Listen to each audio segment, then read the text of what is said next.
तो साथियों नमस्कार, स्वागत है आप सबका आपके चाहते संस्थान में और मैं हूं डॉक्टर अम्बरीश शुक्ल।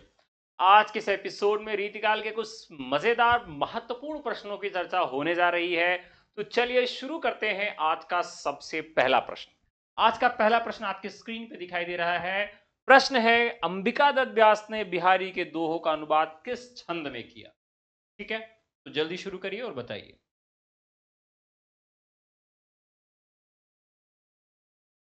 जल्दी जल्दी सब लोग जवाब देंगे। आज का पहला सवाल है, कौन कौन आ गया है? यस के जी आ गए हैं, अभी मिश्रा, कंचन, मीना, छाया, राजकुमार, अनु, आभा, अमित, सबका बेहद स्वागत है। टिंकू ने सही जवाब दिया है। चलिए चलिए साथियों शुरू करते हैं।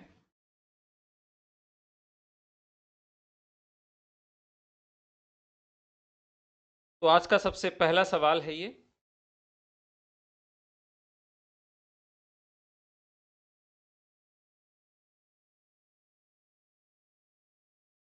चलिए तो सबसे पहला सवाल है आज का, और इसका सही जवाब क्या होगा? अंबिका दत्त व्यास ने बिहारी के दोहों का अनुवाद किस छंद में किया है? ये आज आपका। अब यहां पर अंबिका दत्त व्यास की बात करें तो इनकी रचना का नाम क्या है?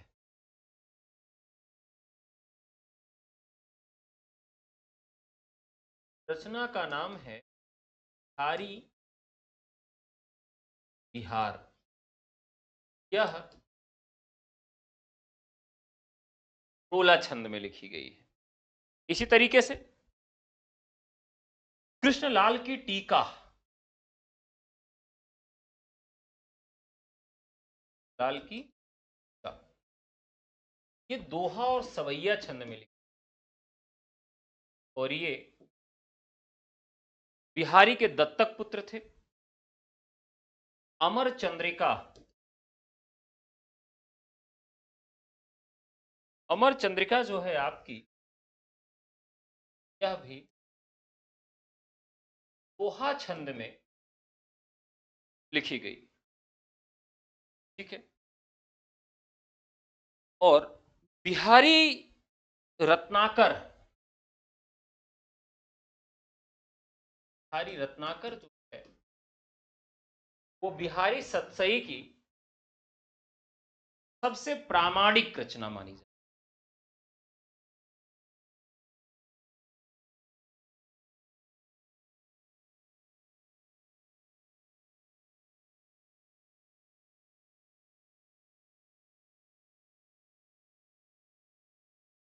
तो बिहारी बिहार जो है वो रोला छंद में है, कृष्णलाल की टीका दोहा छंद में है, अमर चंद्रिका दोहा छंद में है। आगे बढ़ते हैं। दूसरा सवाल, दूसरा सवाल कहता है कि ऋतु वर्णन के लिए रीतिकालीन कवियों में कौन प्रसिद्ध है? ऋतु वर्णन के लिए रीतिकालीन कवियों में कौन प्रसिद्ध है? तो रीतिकालीन वर्णन में आप जानते हैं कि देव नहीं है, सेनापति, पद्माकर, रसनिधि। तो राइट आंसर हो जाएगा सेनापति का। सेनापति जो है वो रीतिकाल में ऋतु वर्णन के लिए प्रसिद्ध है। पद्माकर त्योहारों के वर्णन के लिए, त्योहार के वर्णन के लिए प्रसिद्ध हैं। ठीक है, तो राइट आंसर क्या हो जाएगा? ऋतु वर्णन के लिए कौन प्रसिद्ध है? तो सेनापति प्रसिद्ध है। रीतिकालीन कवियों की सौंदर्य भावना किस प्रकार की थी? ये प्रश्न अगर आप देखेंगे तो लगभग 5 से 10 बार पेपर में पूछा गया है। क्या पूछा गया है कि रीतिकालीन कवियों की सौंदर्य भावना कैसी थी, यानी जब वो कविता लिखते थे, काव्य लिखते थे, तो उसका आधार किस प्रकार का था? विषय विषयीगत था, विषयगत था, आत्मरति था, या सूक्ष्म और अशरीरी था? ये बहुत ही महत्वपूर्ण सवाल है। रीतिकालीन कवियों की सौंदर्य भावना कैसी थी, बताइए।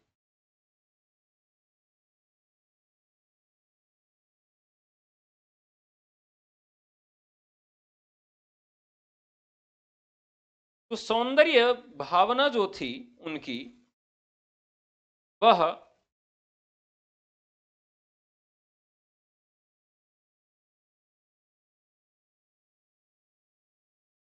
विषयगत थी। कैसी थी? विषयगत थी। ठीक है, ये कई बार पूछा गया सवाल है कि रीतिकाल की सौंदर्य भावना कैसी थी। विषयगत थी, आत्मरति नहीं थी, सूक्ष्म और अशरीरी भी नहीं थी, विषयगत थी। यानी वो सब्जेक्टिव थी, ऑब्जेक्टिव नहीं थी, सब्जेक्टिव थी। कैसी थी? नायक और नायिका के सौंदर्य और प्रेम पर आधारित थी। नायक नायिका के प्रेम सौंदर्य पर आधारित, यानी कोई इसका विषय था, यानी उस दौर की जो भावना थी वो विषयगत थी। नारियों का जो चित्रण किया गया वो किस प्रकार की नारियों का किया गया? तो इसमें उन्होंने मांसल सौंदर्य को अधिक महत्व दिया, स्त्रियों के मांसल सौंदर्य को, यानी उनके शरीर के विशेषांगों, नक्सिक वर्णन को अधिक महत्व दिया गया।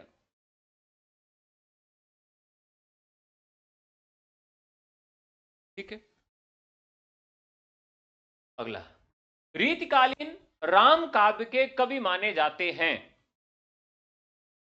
तो रीतिकालीन राम काव्य के कवि कौन माने जाते हैं? सेनापति माने जाते हैं। सेनापति की रचना है। ठीक है, सेनापति की रचना का क्या नाम है? कवित्र रत्नाकर है, यही रचना का नाम है। कितने इसमें भाग हैं? 5। राम काव्य का वर्णन किस भाग में है? 4।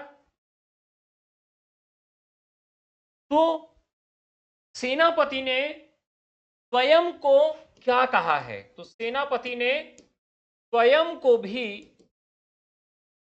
राम भक्त कहा है, यानी स्वयं को इन्होंने राम भक्त कवि कहा है।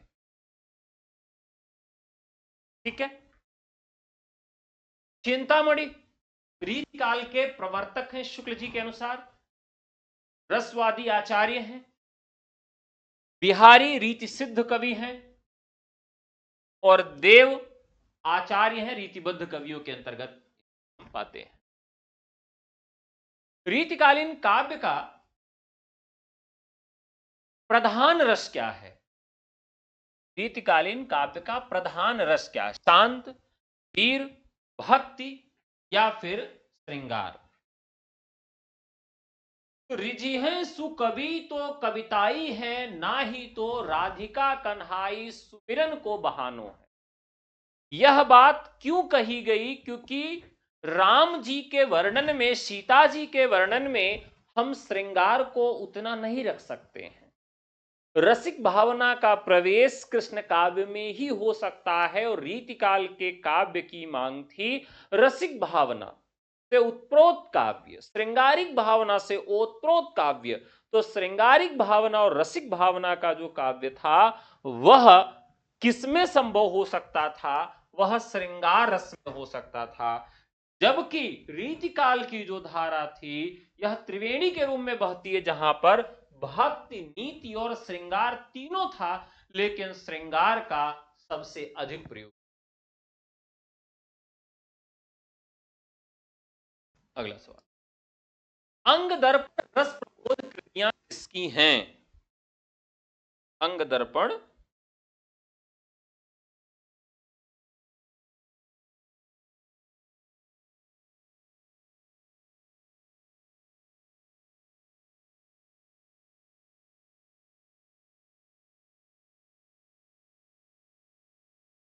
देखिए, जो अंग दर्पण कृति है यह 17 भागों में विभक्त है। किसकी कृति है? रसलीन की। ठीक है, नाम इनका रसलीन है। अब अंग दर्पण 17 भागों में रसलीन का जो ये है वर्णन, अब आप देखिए यहां अगर आप कोई दर्पण लगा दीजिए और उस दर्पण को आप निहारिए, कोई दर्पण बना दीजिए, उस दर्पण में कोई व्यक्ति अपने आप को निहार रहा है। तो ये जो ग्रंथ है रसलीन का, पूछा जाता है कि अंग दर्पण ग्रंथ की शुरुआत रसलीन ने किस चीज से की है?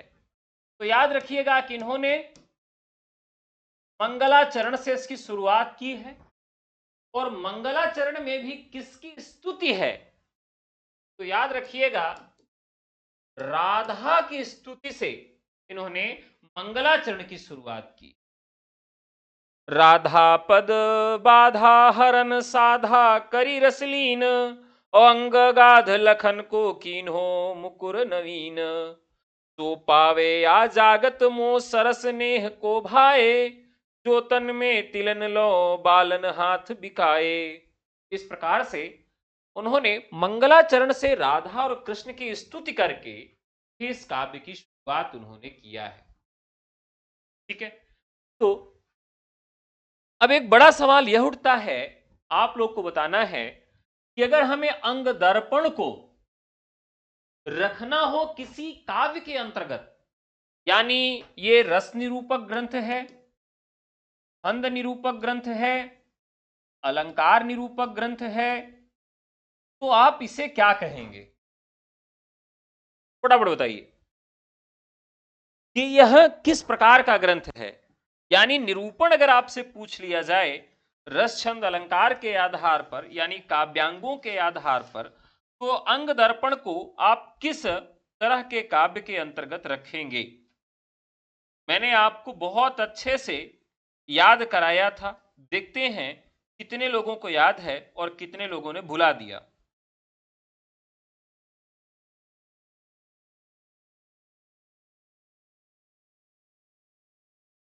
चलिए फटाफट बताइएगा।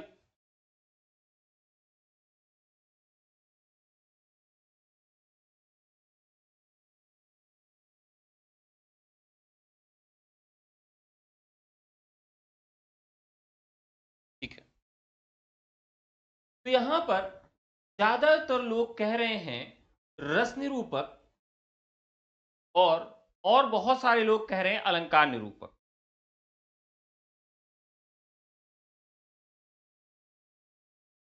अभी अल्टीग्रेड वाला कट ऑफ तो मुझे याद नहीं है भाई, मैं बता दूंगा, कल इस पर एक वीडियो भी बना दूंगा। अभी मुझे याद नहीं आ रहा है, एग्जैक्ट नहीं याद है, बस इतना याद है कि 84 से 88 के बीच में गया था। अब मुझे एग्जैक्ट नहीं याद है सबका, हर कैटेगरी। चलिए, मैंने आपको बहुत अच्छे से याद कराया था कि कौन सा ग्रंथ किस निरूपण के अंतर्गत आता है, लेकिन आप लोगों ने सब भुला दिया। अब यहां देखिए, इस ग्रंथ का नाम क्या है? अंग दर्पण है। थोड़ा सा दिमाग और लगाइए, निश्चित तौर पर आप सही जवाब देंगे।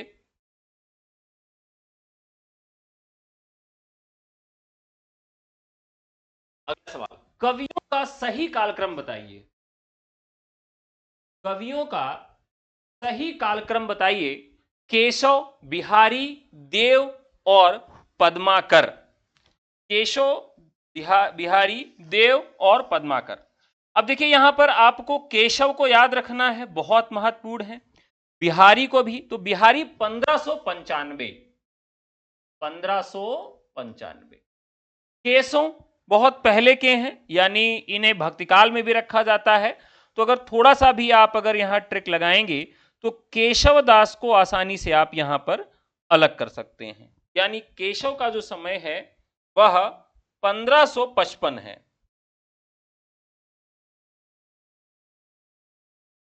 देव का समय क्या है?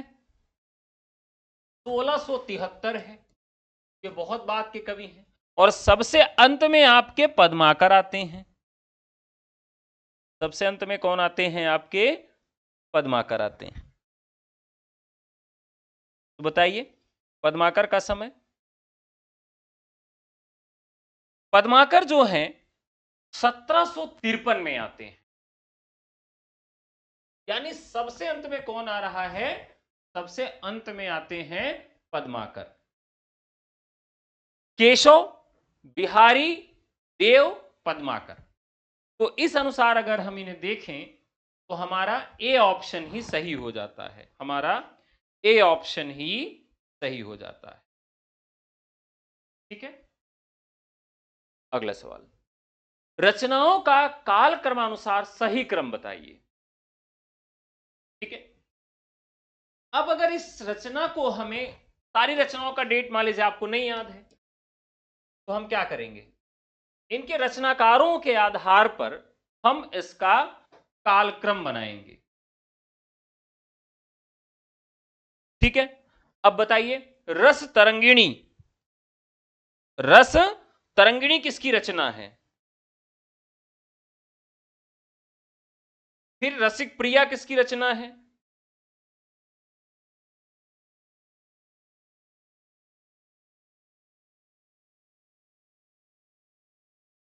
रस तरंगिणी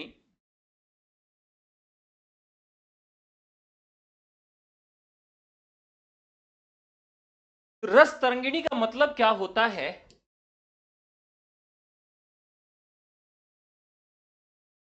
यानी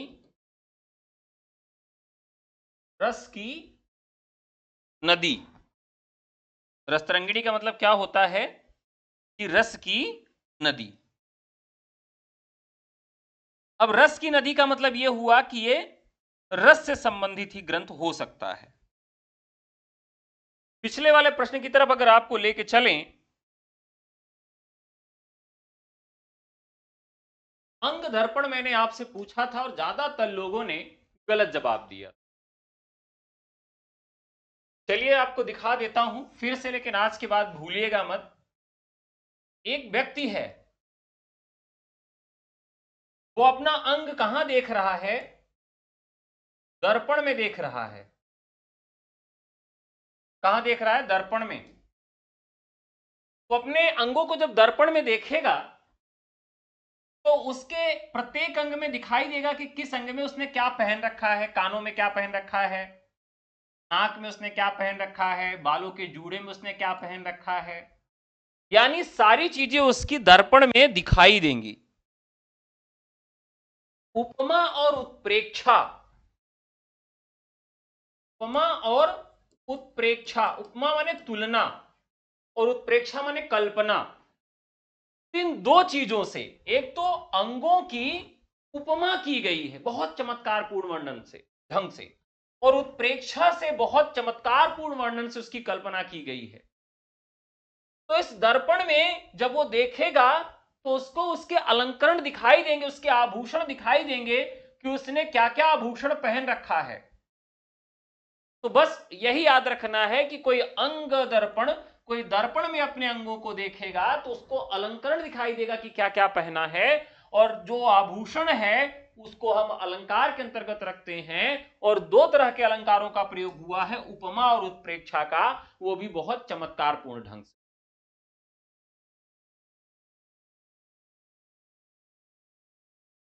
ठीक है, अब भूलिएगा मत। रस प्रबोध भी इनका बता देता हूं। तो 1155 दोहों में इसमें रस का वर्णन है, तो इसमें कोई कंफ्यूजन नहीं है आपका, तो इसमें रस ही है। चलिए, कवियों का हो गया था, अब हम चलते हैं रस तरंगिणी पर।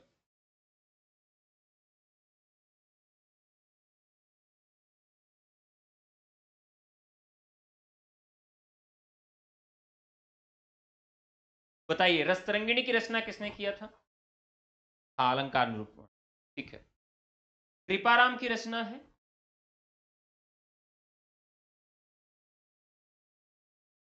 ठीक है, रसिक प्रिया। रसिक प्रिया रसिक प्रिया किसकी रचना हो गई?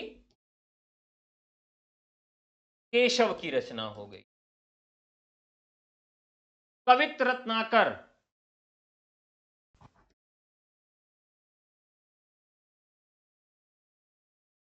कवित्र रत्नाकर सेनापति की रचना हो गई। काव्य निर्णय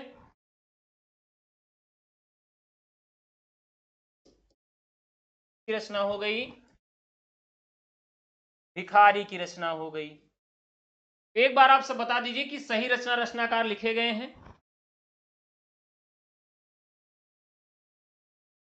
कृपाराम की रचना का नाम हित तरंगिणी है। हित तरंगिणी जो रचना है वह कृपाराम की है।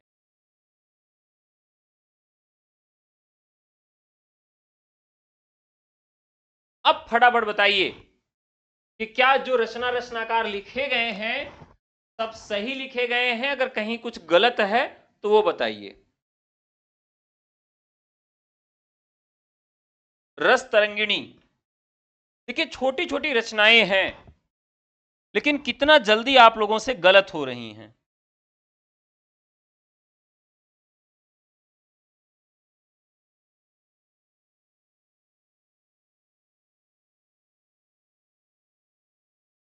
तो ये काव्यांग से संबंधित ग्रंथ हैं।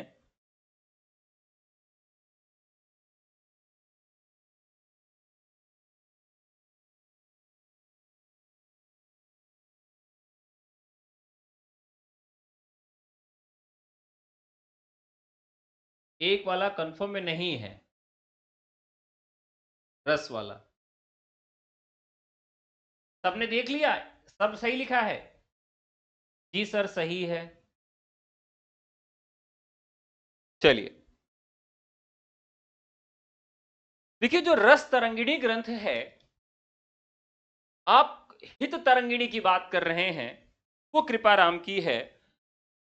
रस तरंगिणी जो ग्रंथ है यह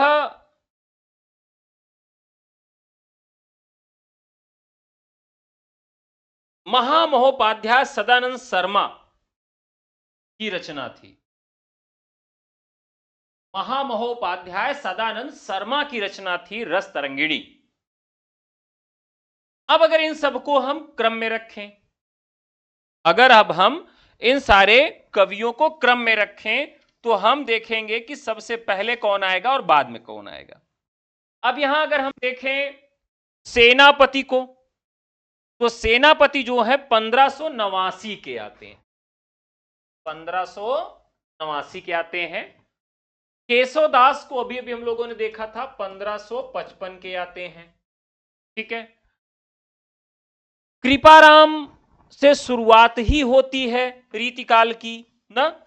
कृपाराम से हम रीतिकाल की शुरुआत मानते हैं और उनकी ग्रंथ 1541 में कालक्रम की दृष्टि से उनकी सबसे पहली रचना आती है। तो 1541 हम किसको रख देंगे, लेकिन यहां कृपाराम है ही नहीं है। अब आते हैं भिखारी दास। भिखारी दास किसके अंतर्गत आते हैं? तो भिखारी दास का समय जो है बहुत स्पष्ट और बहुत निश्चित नहीं है। हाँ, कृपाराम की हित तरंगिणी, एकदम सही बात है।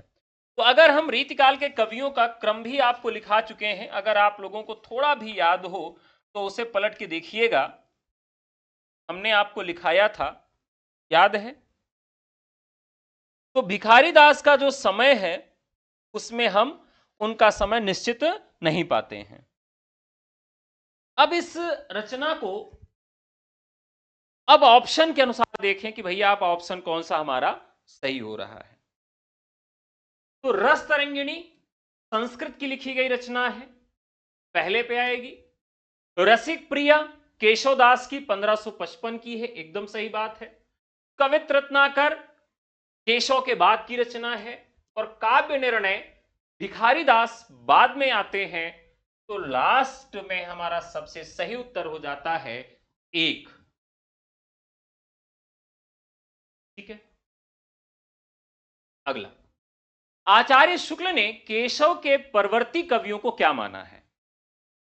केशव के परवर्ती कवियों को, यानी केशव के जो बाद कवि आते हैं उनको क्या माना है?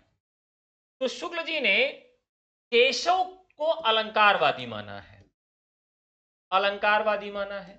लेकिन केशव के बाद जो कवि आते हैं, अब जैसे चिंतामणि हैं, कौन है? चिंतामणि। तो चिंतामणि को उन्होंने क्या माना? रसवादी कवि माना है।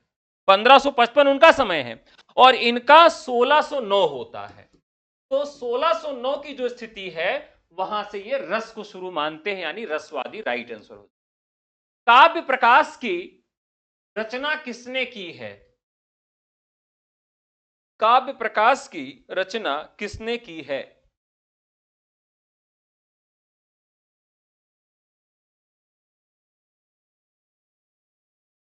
तो यहां पर यह चिंतामणि ने की है।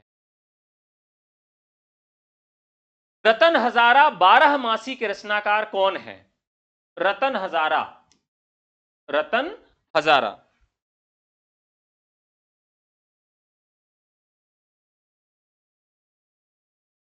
देखिए, र से रतन हजारा और र से रसनिधि और 12 मासी, ठीक है। तो ये दोनों के रचनाकार कौन हो जाते हैं? वो हो जाते हैं रसनिधि। रस रत्नावली, रस विलास और नैन पचासा किसकी कृतियां हैं? बताइए। काफी महत्वपूर्ण सवाल है। याकूब खां की है नहीं, सूरत की है नहीं, देव की भी नहीं। देखिए, रस विलास तो उन्होंने लिखा है, ठीक है, लेकिन उन्होंने नैन पचासा नहीं लिखा और रस रत्नावली नहीं लिखा। इसलिए काफी कंफ्यूजन वाली बात हो जाती है कि देव ने केवल रस विलास लिखा है, नैन पचासा उन्होंने लिखा है? बताइए। तो उन्होंने नहीं लिखा। इस तरीके से मंडन एक कवि हैं जिन्होंने नैन पचासा लिखा है। तो इस प्रकार से यह इसका राइट आंसर होगा। ठीक है, अगला सवाल। राधा माधव बुध मिलन विनोद और कालिदास हजारा, यह किसकी कृतियां हैं? तो अगर आपसे केवल यह रचना पूछता कि राधा माधव बुध मिलन विनोद किसकी रचना है, तो आप पक्का गलत कर देते। लेकिन कालिदास हजारा से पूछ लिया गया, तो कालिदास हजारा कालिदास त्रिवेदी की रचना है और इस रचना को इतिहास का स्रोत ग्रंथ माना जाता है, हिंदी साहित्य के इतिहास का स्रोत ग्रंथ है। अलंकार माला, श्रृंगार सागर, अलंकार माला और श्रृंगार सागर किसकी रचनाएं हैं? तो देखिए, अगर आप अपनी सूरत को अच्छा करना चाहते हैं, अगर आप अपनी सूरत को अच्छा करना चाहते हैं तो क्या करना होगा? अलंकार की माला पहननी होगी और श्रृंगार रस में स्नान करना पड़ेगा, श्रृंगार सागर में। तो अलंकार माला और श्रृंगार सागर की रचयिता कौन है? सूरति मिश्र हैं। अलंकार दर्पण के रचनाकार कौन है? अलंकार दर्पण के रचनाकार कौन है? अब देखिए, यहां पर अलंकार से संबंधित बहुत सारे ग्रंथ आपको मिलेंगे और सारे ग्रंथ ही आपको कंफ्यूजन में डालने वाले होंगे।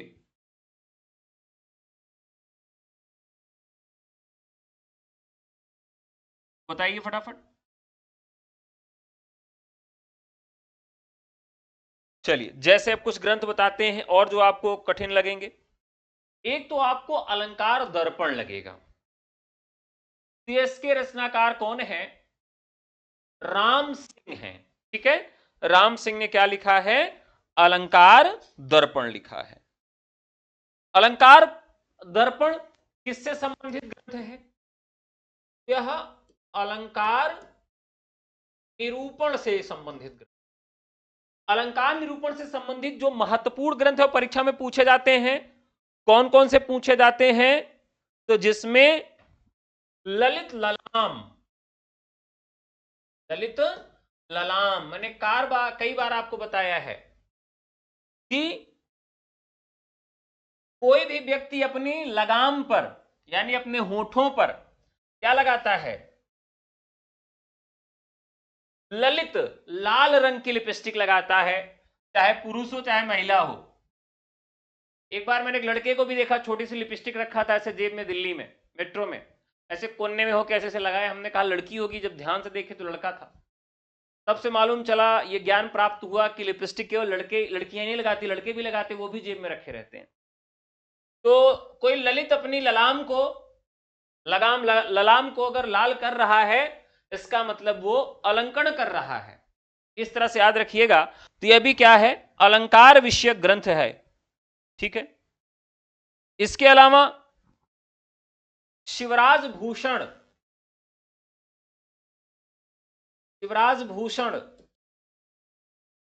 भाषा भूषण, तो एक ट्रिक मैंने आपको बताया था, कहीं भी भूषण शब्द लगा आए, कहीं भी भूषण शब्द मिल जाए आपको, तो तुरंत आप ये कहिएगा कि भैया भूषण का मतलब यह हो गया कि यह अलंकारों से संबंधित ग्रंथ हो गया। इसके अलावा एक ग्रंथ और बताया था, कविकुल कंठाभरण। ठीक है। अब इसके रचनाकार दूल्ह हैं, तो जब दुल्हन आती है घर में तो क्या कैसे आती है, बहुत सारा सज धज के आती है, अलंकार का अलंकरण करके आती है। तो ऐसे याद रहेगा। नहीं भाई, तीसरा लिंग नहीं, आप लोग बहुत पीछे हैं। फिर मैंने बकायदा सर्च किया और देखा, तो पुरुषों के लिए जो लिपस्टिक आती है, लिप बाम आता है, वो अलग आता है, महिलाओं के लिए अलग आता है। उसका रासायनिक नाम और बैक्टीरियल सारी चीज़ें मैंने बहुत रिसर्च किया, तब मैं इस निष्कर्ष पे पहुंचा और तब मैं आपको बता रहा हूं। अगर कोई पुरुष लेना चाहता है, लगाना चाहता है, तो खरीद सकता है। तो यहां पर कविकुल कंठाभरण, यह जो ग्रंथ है, यह भी मैंने आपको बताया था कि दुल्हन जब आती है तो सज धज के अलंकार करके आती है। तो यह भी किससे संबंधित ग्रंथ हो जाएगा, अलंकरण से संबंधित ग्रंथ हो जाएगा। ठीक है। इसी तरीके से पद्माभरण बहुत महत्वपूर्ण ग्रंथ है। पद्माभरण, तो पद्माभरण का मतलब हो जाता है पद्माकर। पद्माकर क्या करते हैं, नहीं भाई मैं तो नहीं लगाया हूं। हाँ एक बार लगाया था, एक हमारे मित्र से बारात में लेके गए थे, उन्होंने कहा करे यार लगा के देखो, ट्राई करो क्या है, तो हम भी हल्का सा लगाए, तो बड़ा चिपचिपा सा लग रहा था और मतलब बड़ा अजीब सा महसूस हो रहा था, जैसे बाकी सारी चीजें शरीर पे मिक्स हो जाती है, लेकिन वो ऐसा लग रहा था जैसे ऊपर ही रखा हुआ है। तो फिर उसको मैंने हटा दिया। एक बार मैंने लगाया था, झूठ नहीं बोलूंगा भाई। हाँ, तो यहां पर है पद्माभरण। तो पद्माभरण मतलब पद्माकर की रचना है। पद्माकर क्या है, एक तालाब, पद्माकर मतलब कमलों से भला तालाब है। तो वो किसका काम करता है, वह काम करता है अलंकार का। ठीक है। चलिए, अब इसके बाद क्या हो गया, आगे चलते हैं। जुगल रस प्रकाश और रस चंद्रिका के रचनाकार कौन है, जुगल रस प्रकाश और रस चंद्रिका। अब देखिए, प्रकाश जब होता है, जब प्रकाश होता है तब क्या होता है, उजियारा हो जाता है। और चंद्रिका जब निकलती है तब भी क्या होता है, उजियारा होता है। ठीक है। तो उजियारा कब होता है, जब प्रकाश निकलता है, और उजियारा कब होता है, जब चंद्रिका निकलती है। तो ऐसे ही आपको याद हो जाएगा। ठीक है। अगला सवाल, कनक छरी सी कामिनी काहे को कटिछीन। अब ये तो पूरा प्रसंग आप जानते होंगे, किसका है और किस लिए लिखा गया था।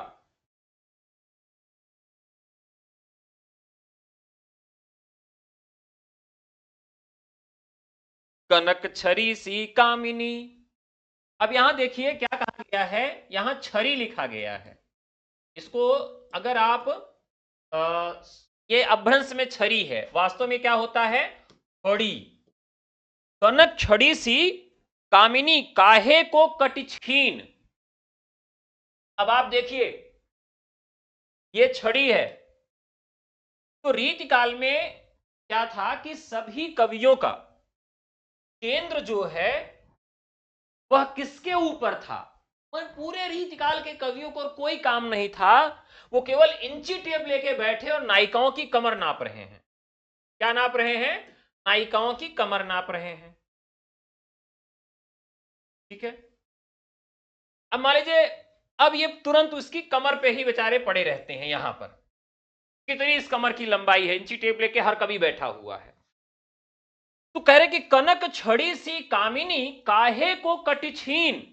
वो कहते हैं कि भैया तुम्हारी जो कमरिया है वो काहे इतनी पतली है, क्यों पतली है। ये प्रश्न भेजा गया, आलम ने भेजा। जवाब आया कि कटिको कंचन कटी विध कुचन मध्य धर दी।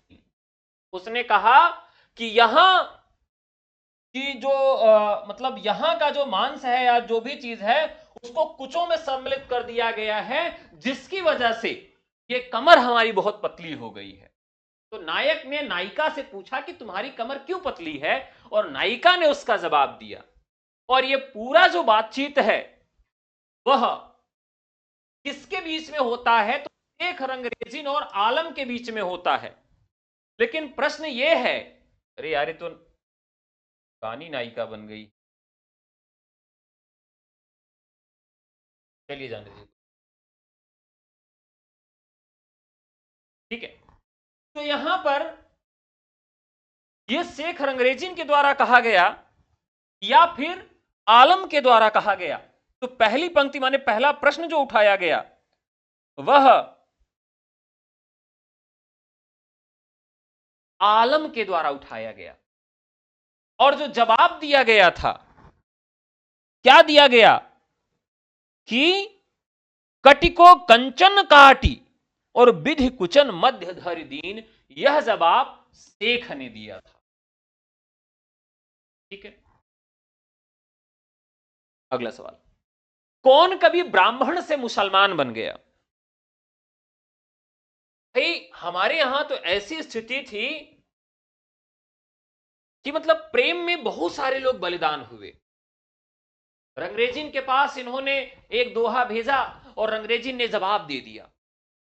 देखिए पुरुष क्या चाहता है कि स्त्री के बीच, एक स्त्री में वो चाहता है कि जो उसके अंदर अहम है, जो घमंड है, जो पुरुषत्व है, उसको जो मसलने वाली, समाप्त करने वाली, उस पर संहार करने वाली, प्रहार करने वाली स्त्री हो, वह उसकी प्रेमिका बन जाएगी।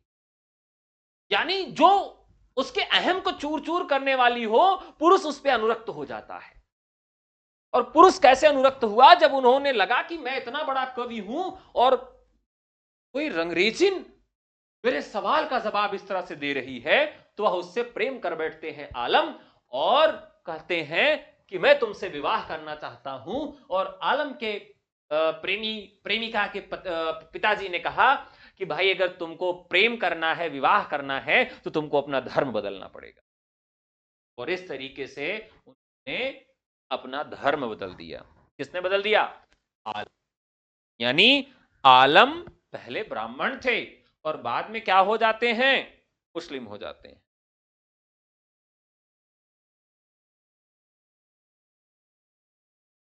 अब प्रश्न ये उठता है,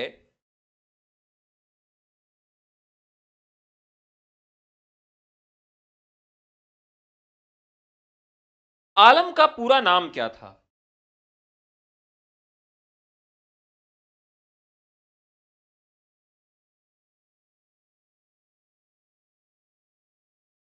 लालमणि त्रिपाठी।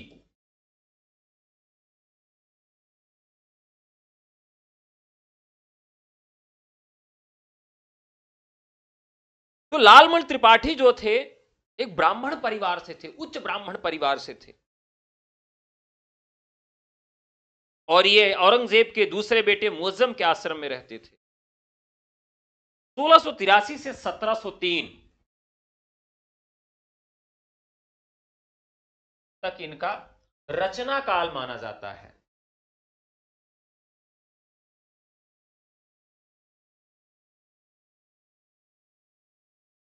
अगला सवाल, कटिको कंचन काटी विधु कुचन मध्य धर दीन। सुजान, यानी अगर यहां पर रंगरेजिन भी दे दिया गया है और सुजान भी दे दिया गया है, ऐसे में उत्तर बदल गया, अब रंगरेजिन होगा। हम कविराज हैं पै चाकर चतुर के, पंक्ति किस कवि की है? फटाफट बताइए। ठाकुर। तीन प्रकार के ठाकुर, यानी ठाकुर में भी तीन ठाकुर मिलते हैं। शुक्ल जी ने 3 ठाकुरों की चर्चा की है। अब आपको बताना है कि ठाकुर जी ने, रामचंद्र शुक्ल ने किस ठाकुर को असली ठाकुर माना है। मतलब लोग कहते हैं ना, असिल के बाभन हुआ तो आवा बतावा तुहार बताई खोपड़ी फोड़ देव तुहार हम, लड़ाई झगड़ा में लोग कहते हैं ना। तो असली ठाकुर कौन थे?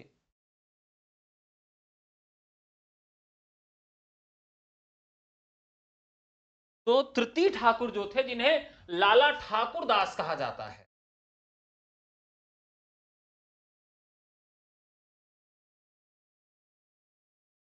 लाला ठाकुर दास तृतीय ठाकुर हैं, जो हमारे सिलेबस में है। हिम्मत बहादुर बिरदावली इन्होंने लिखा, जो कि अनूपगिरी के बुंदेलखंड वाले। लोगन कवित कीन्हो खेल करी जानो है। लोगन कवित की वो खेल कर जानो है।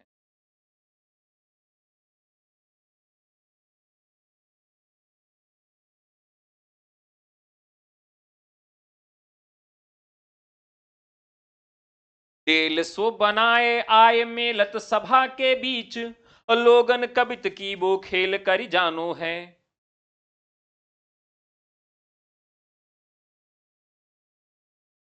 अब यहां देखिए कि दो दो पंक्तियां मिल रही हैं। डेल से सो बनाए आय मेलन सभा के बीच, ये दूसरे की है। और लोगन कवित की वो कवित कीन हो केल करी जानो है। ये कई बार प्रश्न पूछे। हाँ, चलिए फटाफट जवाब दीजिए साथियों। राइट होगा लोगन, ये ठाकुर की है। लोग हैं लागी कवित बनावत, मोहि तो मेरे कवित बनावत। बहुत आसान सा सवाल है। मुझे तो मेरा कवित ही बनाता है। घनानंद की है। मुझसे कविता घन आनंद की ही आंखिन नेह की पीर तकी। घनानंद पर किसका कथन है ये ब्रजनाथ का है। ये कई बार पूछा गया सवाल है, जरूर याद रखिएगा। मुझमें कविता घन आनंद की ही आंखिन नेह की पीर तकी। अभिधा उत्तम काव्य है, मध्य लक्षणा हीन, अधम व्यंजना रस विरस, उल्टी कहत नवीन। आसान सा सवाल है। देव की रचना। ऊंचे घोर मंदिर के अंदर रहन वारी, ऊंचे घोर मंदिर के अंदर रहाती हैं, किस कवि की प्रसिद्ध पंक्ति है। बहुत महत्वपूर्ण है। और ये कवि जो हैं वीर रस के कवि माने जाते हैं।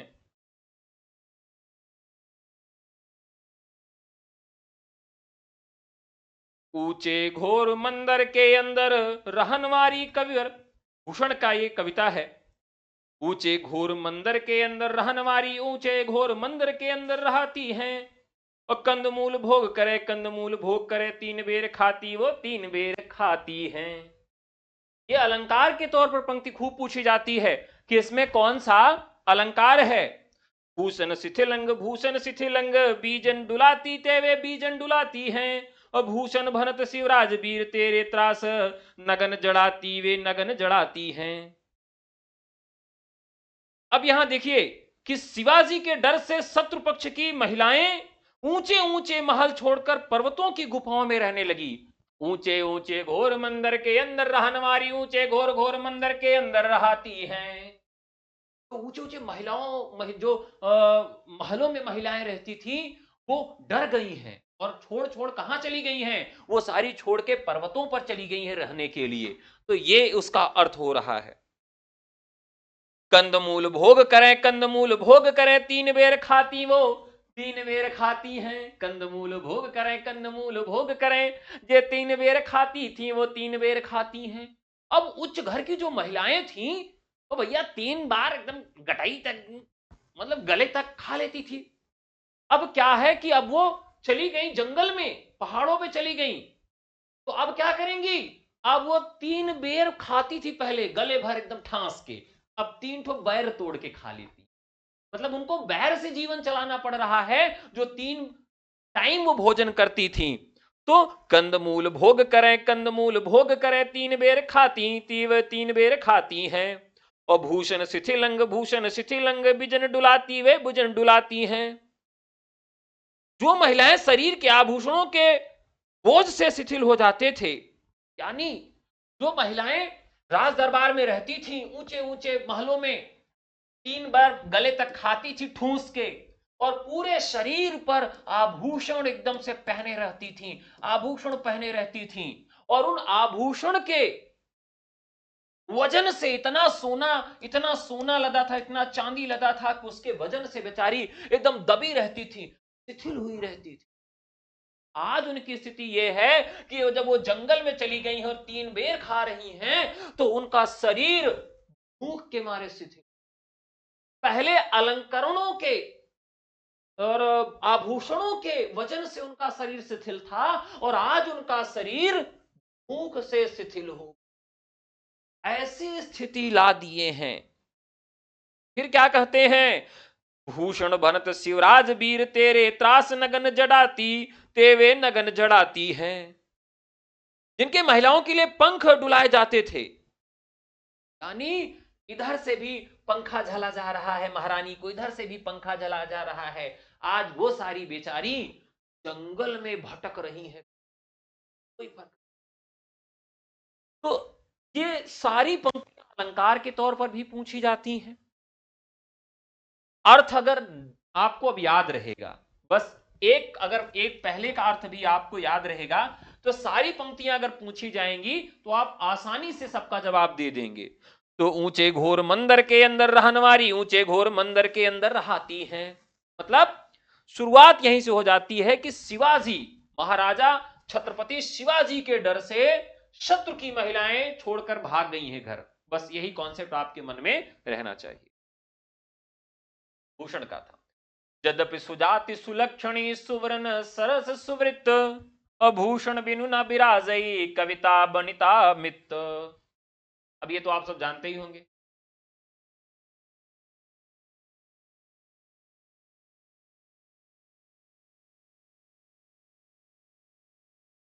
इसकी पंक्ति है, केशव काली कूर कोकिला कहां की बैर काढ़ती री। काली कूर कोकिला,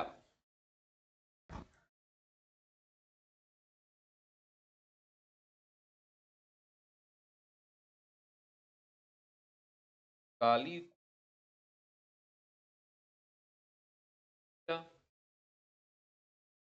कहां की, चलिए बताइए, अच्छे प्रश्न ये भी हैं।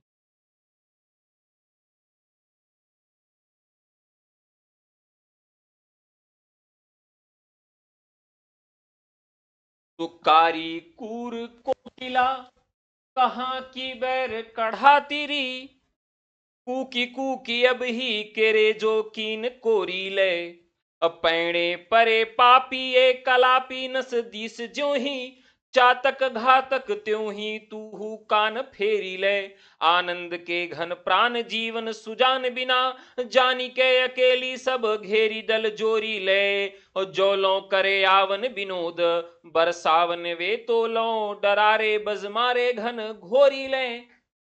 यह पंक्ति किसकी है? धनानंद की है। हे काली कलूटी क्रूर कोकिला तू मुझसे कब का बदला चुका रही है। काली क्रूर कोकिला कहां की बैर कढ़ाती रे, तू कब का बदला मुझसे ले रही है। यदि कूकने का इतना ही मन हो रहा है तो इतना अधिक कूक की उससे मेरा कलीजा निकल जाए, अपनी कूक से खुरच कर मेरे कलेजे को शरीर से बाहर ले कर जा। तो आपका अगर हृदय दुखी है, अब एक तरफ तो मतलब प्रेमिका छोड़ के भाग गई है, मतलब प्रेमिका साथ नहीं दी, इधर चले आए हैं, अब उसी में कोयल क्या कर रही है, कूक रही है। तो ऐसा लग रहा है कि ये करमजली कोकिला, कलूटी कोकिला, मतलब ऐसा लगता है कि जान ही ले लेगी मेरी। तो ये घनानंद का जो दुख है वो बता रहे हैं कि कारे काली कोकिला क्रूर, तू इस जन्म का बदला मुझसे चुका रही है, कहां की बैर कढ़ाती रही। तो यहां पर अगला आगे के कबीर जी हैं तो कविताई, ना तो राधिका कन्हाई सुमिरन को बहानो है। तो ये बात कौन कह सकता है? आम व्यक्ति नहीं कह सकता, भिखारी ही यह बात कर सकता है। तो राइट आंसर हो जाएगा भिखारी दास। अगला, तो भरी मुक्ता बुलाए आप बोली हैं, फूक भरी मुक्ता।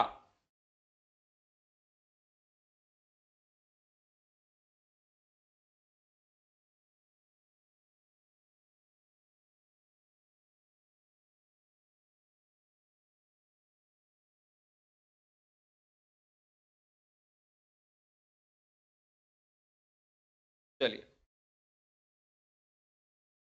तो यहां पर ये जो 29 नंबर का सवाल है, राइट आंसर होगा, यह भी घरानंद का है। मनबी नाद, अच्छा ये तो गलत टाइप हो गया है।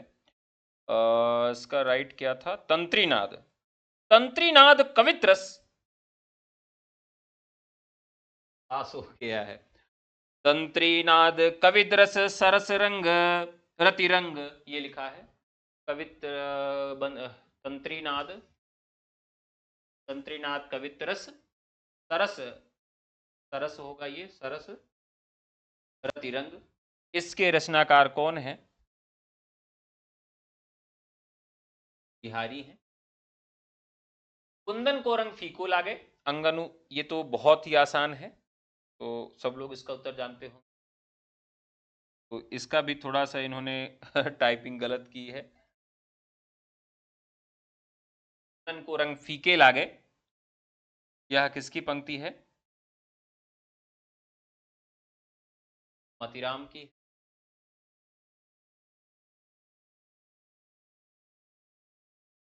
बहुत गलत भाई लिखा है, नहीं याद आ रहा है क्या था।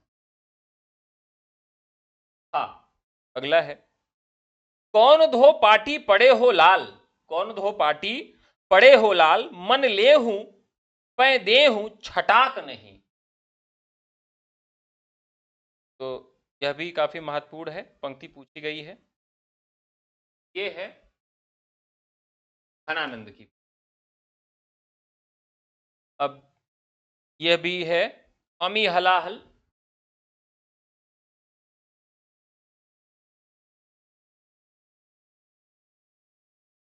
ये पंक्ति तो आप सब जानते होंगे कि बहुत चर्चित है, कई बार पूछी गई है। अमी हलाहल, ये पूछा जाता है कहां से ली गई पंक्ति है, तो ये अमी हलाहल।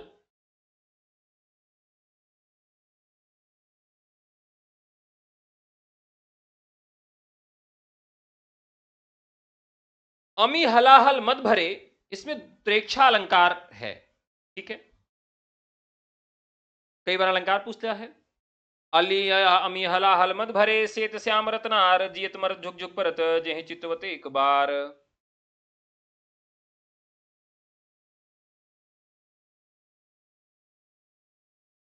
सैयद गुलाब नबी रसलीन ने इसको लिखा है। ये अंग दर्पण और रस प्रबोध उनके बहुत महत्वपूर्ण ग्रंथ हैं, तो इसको आप जरूर याद रखिएगा। यह प्रेम को पंथ कराल महा तलवार की धार पर धावनो है। जब तलवार की धार पे आप धाते हैं तो आपको दो बोध होता है, बोधा। नैन नचाए कहे मुस्काए, लला फिर हो खेलन होरी। पद्माकर के यहां सबसे अच्छा ऋतुओं का वर्णन किया जाता है, ठीक है। 37, आड़े दे आले बसन जाड़े हूं की राती। आड़े दे आले बसन जाड़े हूं की राती।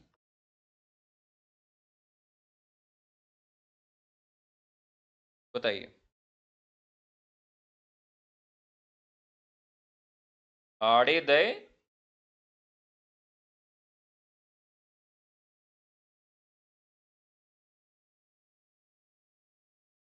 आले बसंत,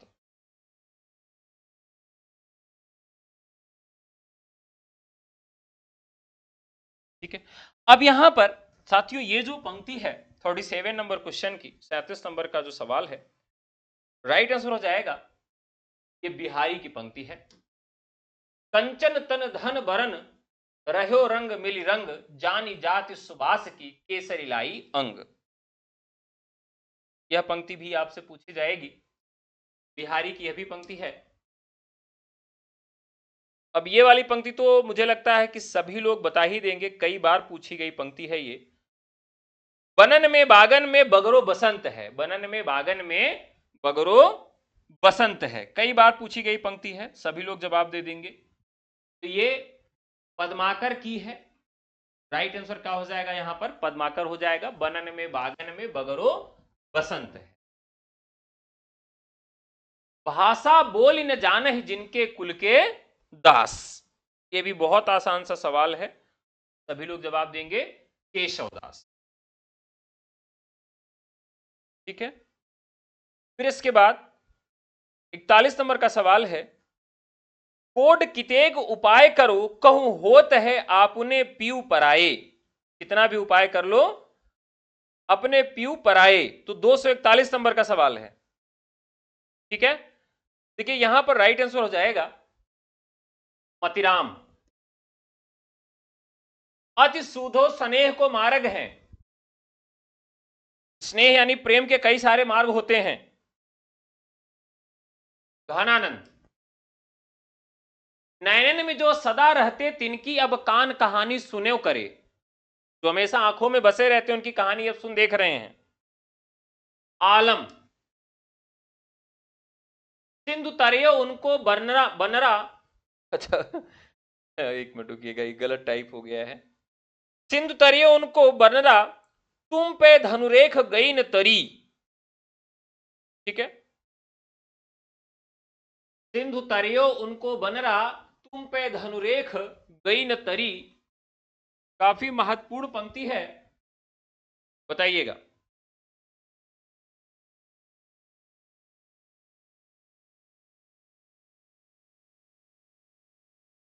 सिंधु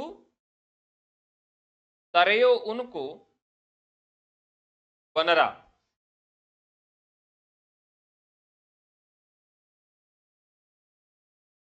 तो यहां पर साथियों ये जो है बनरा जो कहा गया है, यह बंदर को कहा गया है। कहां कहा गया है, और ये जो ग्रंथ है मतलब इसकी खास विशेषता भी यही है।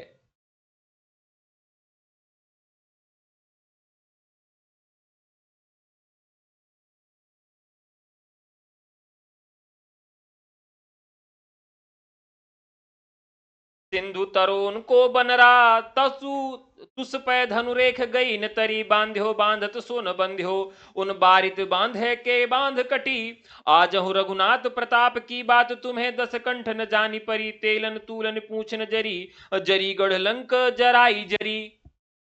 कुल मिलाकर ये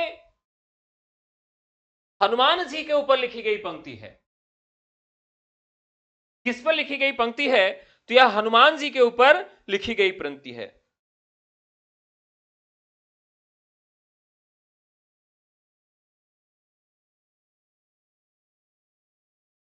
अब यहां पर एक संवाद है अंगद का और रावण का संवाद है। तो यह संवाद जो है किस प्रकार का संवाद है, बहुत महत्वपूर्ण संवाद है। अंगद जो है वो रावण से कहता है, सिंधु तरो उनको बनरा तुस पे धनुरेख गई न तरी, बांध्यो बांधत सोना बंध्यो उन बारिश बांध के बाट करी, आजहु रघुनाथ प्रताप की बात तुम्हें दसकंठ न जानी परी, तेलन तूलन पूछ न जरी और न जरी गढ़ लंक जराई जरी। इतना देखिए, संवाद के कारण ही एक रीतिकाल के कवि हैं जो प्रसिद्ध हुए। रामचंद्रिका तो इनकी जो है वह सफल नहीं हुई, लेकिन संवाद की दृष्टि से इनकी जो रामचंद्रिका है वह सफल हो जाती है।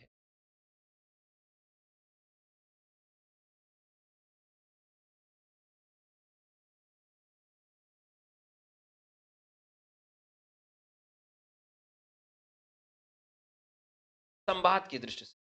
अंगद जब रावण की सभा में पहुंचा तो रावण ने उससे पूछा कि तू कौन है। अंगद ने अपना परिचय बताया, राम के दूत के रूप में। रावण कहने लगा कि ये राम कौन है, उनका प्रताप क्या है। रावण के ऐसा कहने पर अंगद समझ गया कि यह राम को नीचा दिखाने के लिए प्रयत्न कर रहा है। तभी उन्होंने जवाब दिया। जवाब क्या दिया? सिंधु तरियो उनको बनरा तुम पे धनुरेक गई न तरी, बांधो बांधो तो न बंध्यो उन बारिद बांध के बाट करी, श्रीनाथ प्रताप की बात तुम्हें दसकन न जानी परी, तेलन तूल पूछ न जरी जन जरी लंका जराई जरी। ए रावण, तू राम के आगे कहीं नहीं ठहरता। कहां राम और कहां तू? देख, उनका तो छोटा सा बानर हनुमान इतने बड़े समुद्र को लांग कर लंका में आ धमका, और तुम धनुष की उस रेखा को भी नहीं लांग पाए जो लक्ष्मण जी ने सीता की कुटी के चारों ओर खींची थी। अब तू ही बता, तेरी और उनकी क्या बराबरी? तुम लोगों ने अपनी पूरी शक्ति लगाकर उनके बानर हनुमान को बांधने का प्रयास किया, पर उसे बांध नहीं पाए, और उन्हें समुद्र लांग कर पूरी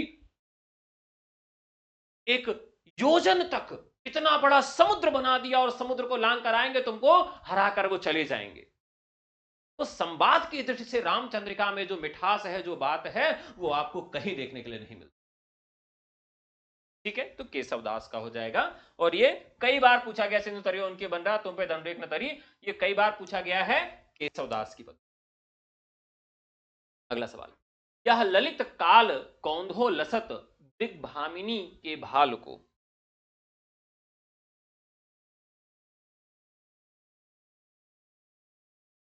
ये बिहारी की पंक्ति। वह चितवन और कुछ जिहि बस होत सुजान।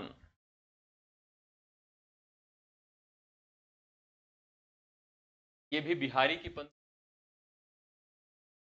अच्छा, ये तो काफी महत्वपूर्ण है, आप लोग जानते ही होंगे। दृक ऊर्धत टूटत कुतुम, ये वाली पंक्ति है। दृग अर्झत ऊर्झत है, तत कुटुम। दृक ऊर्झत टूटत कुटुम जुरत चुरत चित प्रीति, और परत गाठ दुर्जन हिये दई नहीं यह रीति। प्रेम की रीत बहुत अनूठी है, बहुत न्यारी होती है। इसमें उलझते तो नयन है, पर परिवार टूट जाते हैं। इस रीत से चतुर प्रेमियों के चित्त जुड़ जाते हैं, पर दुष्टों के हृदय में गांठ पड़ जाती है। और यह असंगत अलंकार का उदाहरण भी है। तो मतलब इसका संगति अलंकार क्यों हुआ? क्योंकि दृक उलझ रहे हैं और टूट क्या रहे हैं, परिवार टूट रहे हैं। इस तरह से इसमें असंगति अलंकार का भी उदाहरण है। रनति भंग घंटावली झरति दान मधु नीर।